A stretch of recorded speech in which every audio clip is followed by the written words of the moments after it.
Onto your back. We are recording. And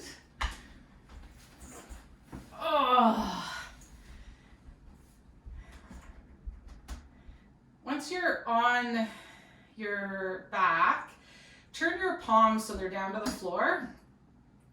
And I just want you to tap your palms on the floor for a sec.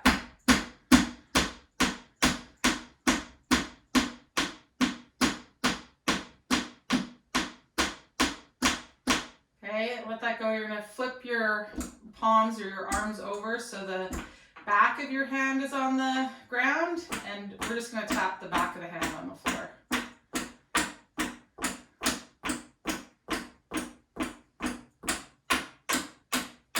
Tap the fingernails. Let that go. And then we're going to take our hands and bring them onto your torso, and you're just going to start to kind of tap the front of the pelvis, the abdomen, the lower side ribs, breastbone, collarbones.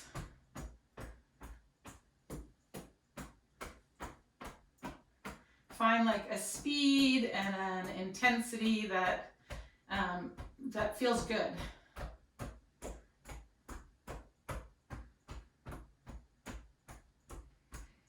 Maybe kind of cross the arms so you're sort of simulating an embrace and just tapping the opposite side, maybe outside of the arm, and then simulate that embrace the other way.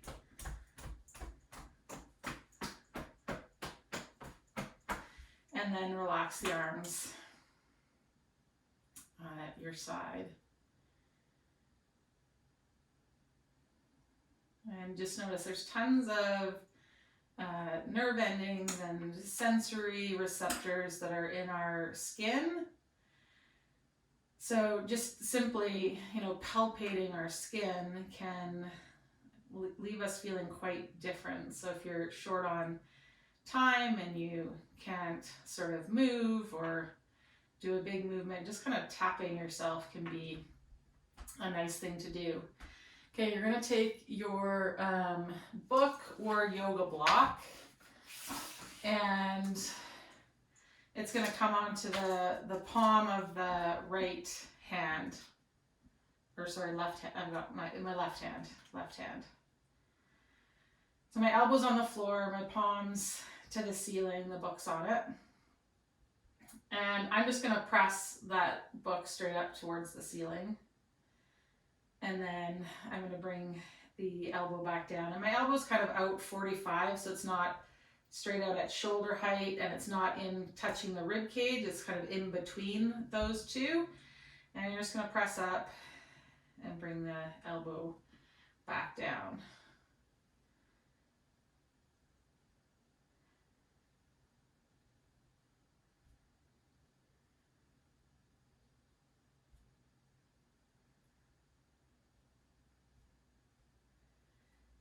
Okay, the next time you press it up, we're gonna pause for a second. And you're gonna just start to take the arm overhead. You're gonna lower it kind of overhead. You'll feel your wrist will change into some towards flexion out of extension, and then you'll bring that arm back up and reach it towards overhead and on back up. And you're just gonna kind of take it overhead and back over the chest in a range where you don't feel any pinchiness in the shoulder. So you can also explore kind of going out to the side a little bit rather than straight up over top of the shoulder joint. And kind of stay in a range too where the elbow is able to remain straight, and we're isolating movement at our wrist and at our shoulders. Okay, we're going to turn the fingers out to the left, and we're going to take that book out to the left, and then we're going to bring it back up. as you lower it out, I only want you to lower it out to the side, to the range where your torso doesn't twist. Okay, so it's, and think about, you know, the book is in your palm, and feel simultaneously like your shoulder blade and its connection to the rib cage. So if you think of the rib cage being the book, your shoulder blade is like your palm. It's pressing into the back of that rib cage when we take the arm out to the side. Okay? Kind of feel like if you press your fingertips into that book a little bit, feel what your shoulder blade does. And then bring it back up. You're going to set that book down and just bring both arms to the floor. And take a second, just notice the left half of the body and the right half of the body. Notice the left and the right sides of your neck, the left and the right sides of your face. You might feel like one ear is lower than the other. Okay, so you're going to pick the book up again. This time it's going on our right palm. And we're just pressing it straight up to the ceiling and lowering that elbow down. And again, we're not straight out at shoulder height and we're not tight into the rib cage. We're kind of somewhere in between with where the elbow is going.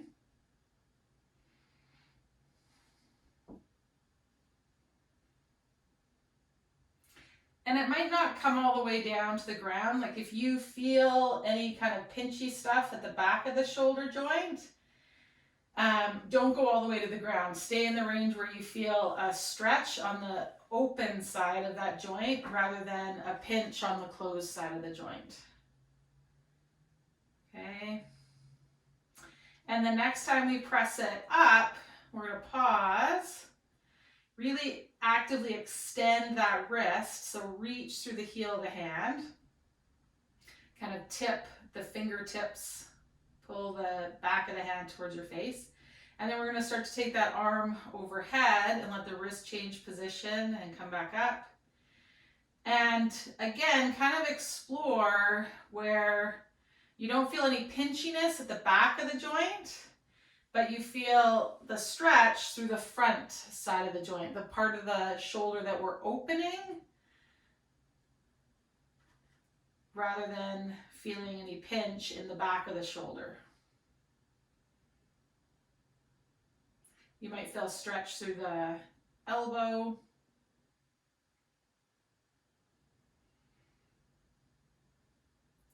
Okay, the next time that we bring it up, we're going to spin the fingers to the right. And we're going to start to take that book kind of like a chest fly out to the side and then bring it back up. And again, you might bring your hands onto your ribs and kind of feel where you can take that arm, but the rib cage doesn't rotate. And the next time you take the arm out to the side, kind of feel that reciprocal relationship of the book being similar to your rib cage and your hand being similar to your scapular shoulder blade. How as the palm presses up in the book, you can kind of feel how the shoulder blade presses up into the back ribs. Maybe you might think of kind of drawing the ribs down into that shoulder blade. See how that feels through the arm and out towards that book. Okay? And then we're going to set that book down and just notice how that feels, the left half and the right half of the body.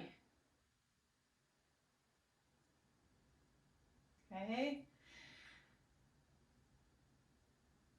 So we're going to take the block now and press it between our palms.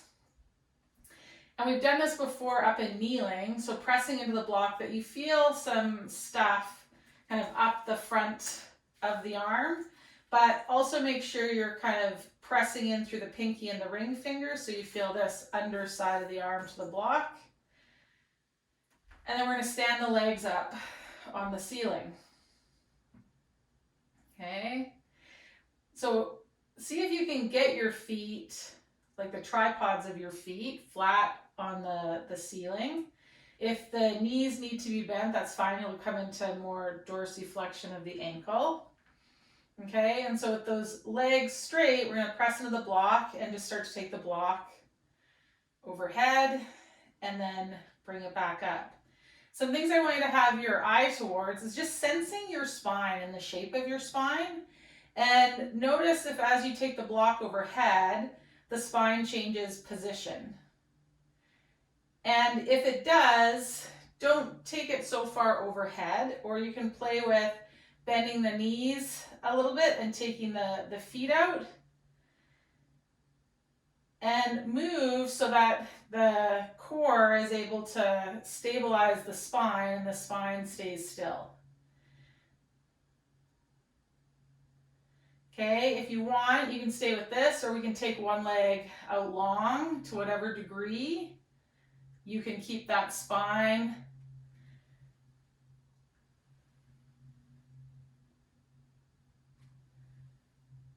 from extending.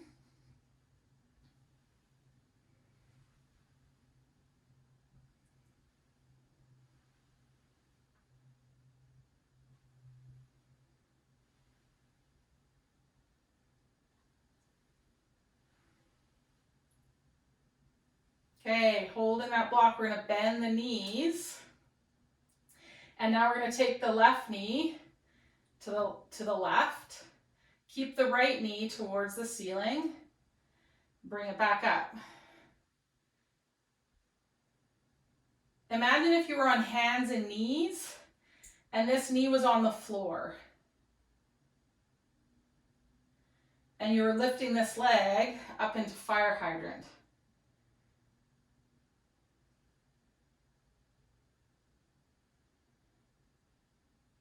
And again, can the pelvis and the trunk maintain a stationary position, or does everything rotate? Or does this leg go the other way to balance that left leg going out?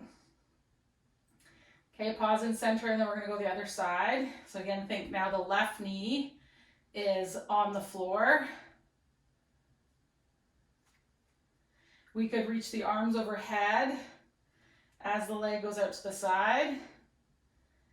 Actually, let's make it a little simpler on ourselves, and we're going to take the left arm out to the side and the right leg.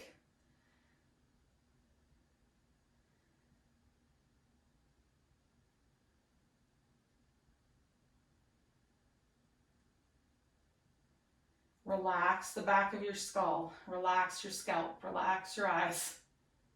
Last one. Okay, put those feet down, put that block down, just take the arms and legs out and notice what you notice there. Feel again the left half, the right half of the body. Maybe let your attention go to a part of your body that it normally doesn't. So maybe that's like noticing the left half of your face and the right half of your face.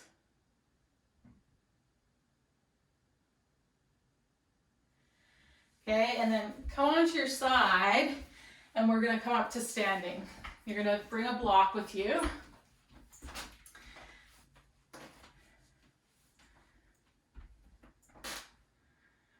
And the block is what our focus is. Okay? So we're gonna bring the block to the pubic mound. And we've done this before with a squat pattern, but now we're going to work with a hip hinge pattern. So the fingertips are in the end of the block, and then the block is on that pubic mound.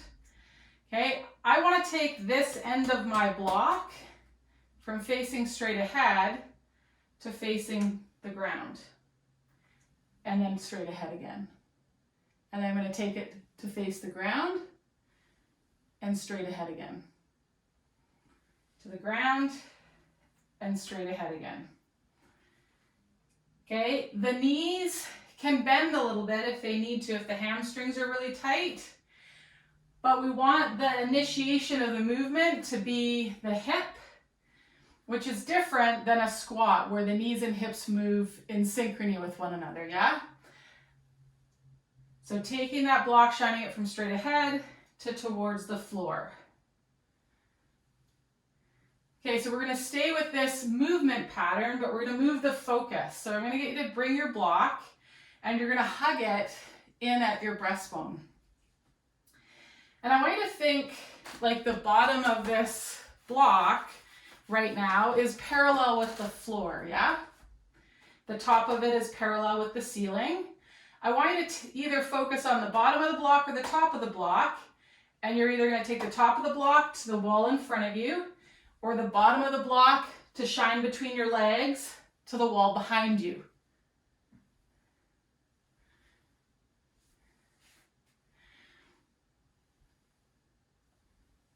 Okay, so next time you come up, I want you to pause. When I look, I want you to notice the next time you do it, I want you to pay attention to what your head does. So move the block, and what does your head do? Does it go from looking ahead to looking at the ground? Okay, I want you to play with, when you move the block, stay looking straight ahead. Like stay looking ahead, you'll go down the wall, but you won't look at the floor between your feet. Does that make sense? And then as you come up, your eyes move up the wall a little bit, back onto vertical with the horizon. Okay?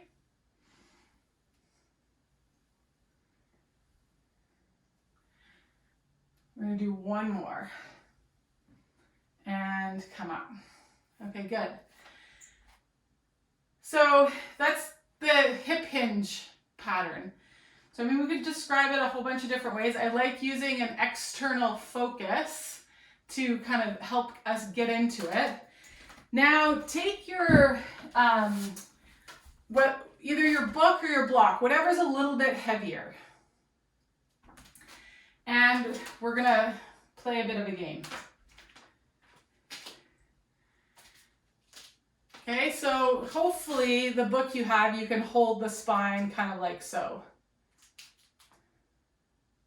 Okay, and then that book, what we're gonna do is we're gonna hip hinge and take it between the legs and then back up in front of the chest. Between the legs, in front of the chest. Legs, in front of the chest.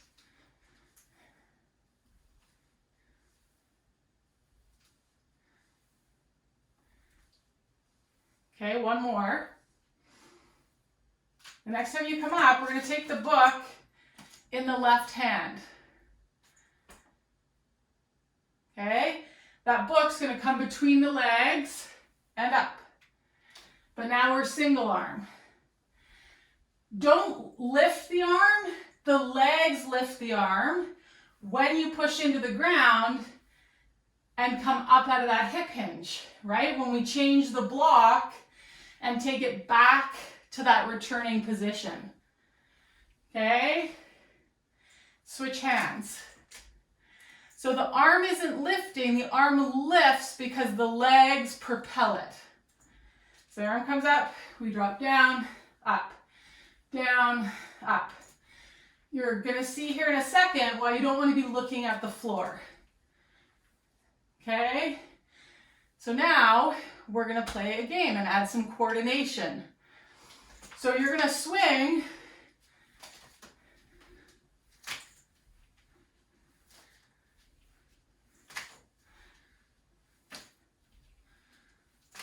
yeah?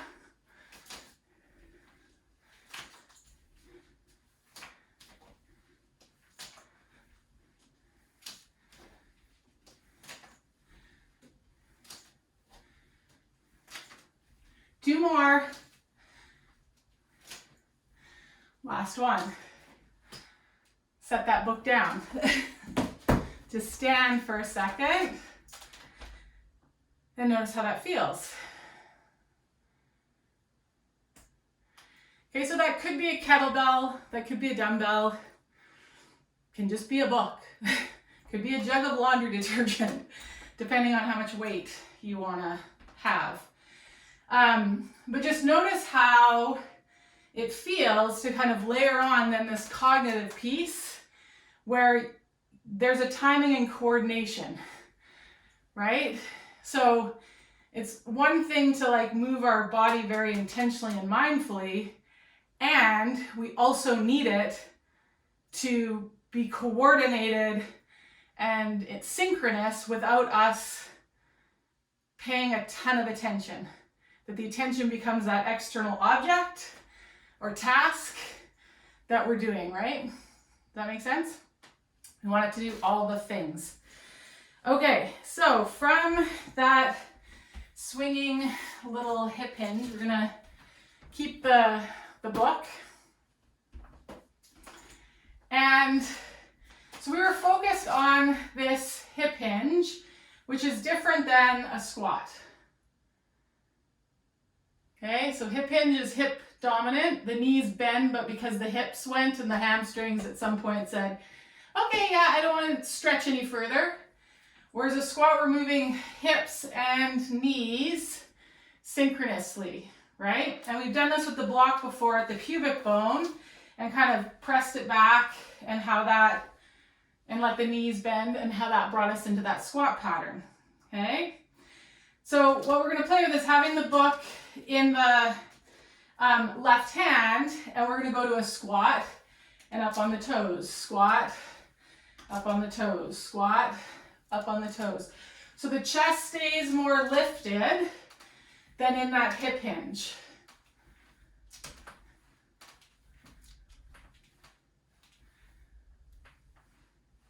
See if you can find a real rhythm with the swing of the arms and the push of the legs.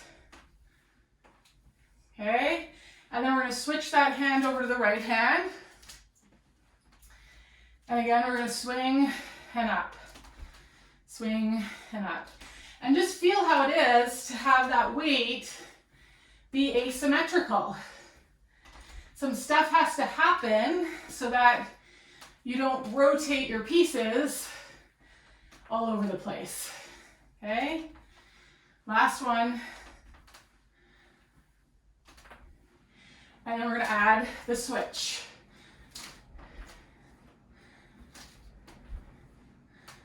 Add the switch. Add the switch. Really notice that moment of transition, of hang time. Almost like a trapeze artist. You know, you let go of the book, but it hasn't come to the other hand. Last two. Last one. Good. Okay, set the book down. Just stand for a second. Notice how that feels, how your feet feel on the floor. It's kind of the wall or a piece of furniture where we can walk the hands down and find that hip hinge where from the tail out the crown of the head, we stretch and have this nice long spine. Hands press into the wall, feet press into the floor, tail reaches from the hands, head reaches from the pelvis. So you've kind of got this reach and push happening both from the hands and from the feet. Out the head and out the tail.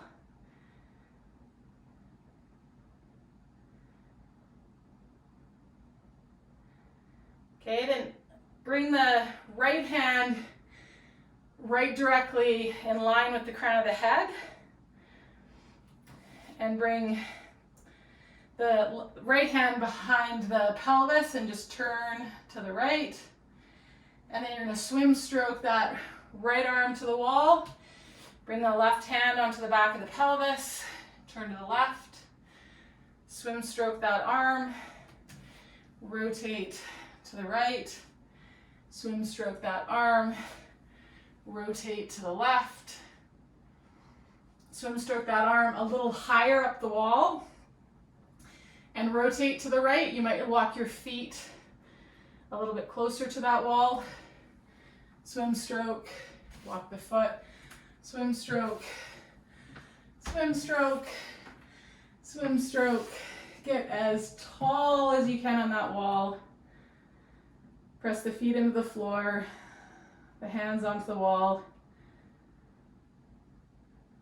Feel the back ribs as you breathe in. Maybe take the hands a little bit wider. As you exhale, just notice what the front ribs do.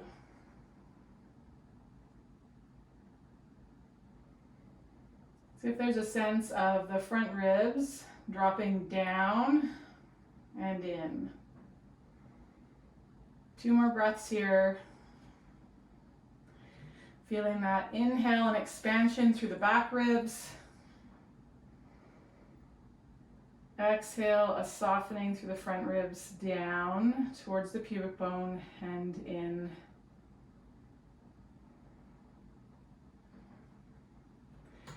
Slide the arms down the wall. Just shake and shimmy everything out.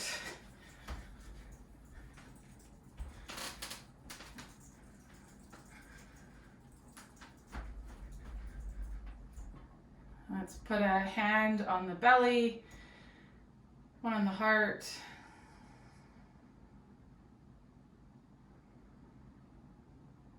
Exhale, maybe feeling a sense of grounding or dropping down onto the earth. And then feel the buoyancy of the earth's rebound pressing up back in through you.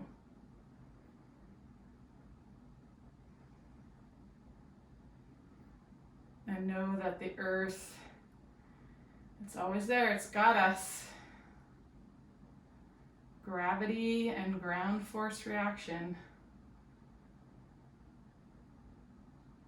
Gravity pushes down, but the earth pushes back up through us. And when we can yield to that relationship, we become light, buoyant, fluid, effortless. Bring the palms together. Just gently bow the head. A nod today to Mother Earth. Thank you for practicing with me. Have a great rest of your day.